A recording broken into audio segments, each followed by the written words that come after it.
Domesticated animals. Populations have used domesticated animals in Europe and Asia since history began. The most common ones are the horse and the cow. When we speak of the horse, that includes their relatives, the pony, the mule, the donkey, and the burro.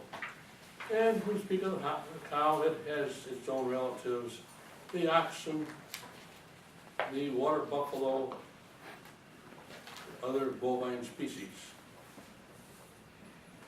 A few populations have domesticated elephants and camels, but they're used for very special work.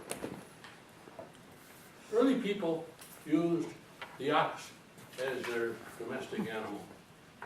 The earliest historical record is some early artwork, pottery, that showed an oxen with rope around its neck tied to a load. And there were several early mosaic artworks that have been recovered that had similar drawings. It shows to harness an ox, they were very crude. They put just a rope around this neck. Take a look at your first photograph there. Two pictures in the front. There's two farmers plowing with an ox of some sort, and they use the same harness these days. A simple rope around the neck. Nothing very sophisticated.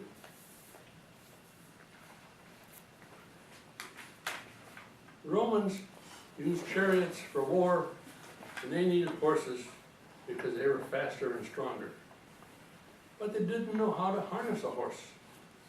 They used the same type harness on the ox, and was inadequate because the horse's windpipe is a different place, and when they load the neck, it chokes the horse. The horses used in Rome were very limited in their loading. Roman law in 438 specified the maximum load that a horse could be loaded with to pull was 500 kilograms. So somebody converted that from Roman numerals to metric. But it's a good number, and it's been tested later, and it's valid. Years later, in China, they developed the horse collar, the proper harness for a horse. The first record is an early Chinese painting from the 8th century. It showed a team of horses with a horse collar. Horse collar is a padded device that rests on the shoulders of the horse. It avoids the neck, doesn't choke it, and you can put the full load of whatever you're trying to pull onto the shoulders. A remarkable improvement. A horse with a collar can pull 5 times what it can pull with a rope around its neck. And it changed transportation. It changed all draft animals. It went to Europe very rapidly. Transportation suddenly got 3 to 4 times as fast. Horses can run, oxen cannot. You had companies were set up with fast coaches, changing teams. A traveler could go 35 miles in a day. Previously, could go less than 10. The horse collar added the horse to the useful draft animals, made a significant difference. Now, domestic animals were only used in Europe and Asia. And they made a huge difference in this civilization. As farmers, you could plow the fields, and you could grow surplus foods. With food surpluses, there's food for sale. Members of the family could leave the farm and go to the villages and cities. The cities grew. You had trade. You had industries grow.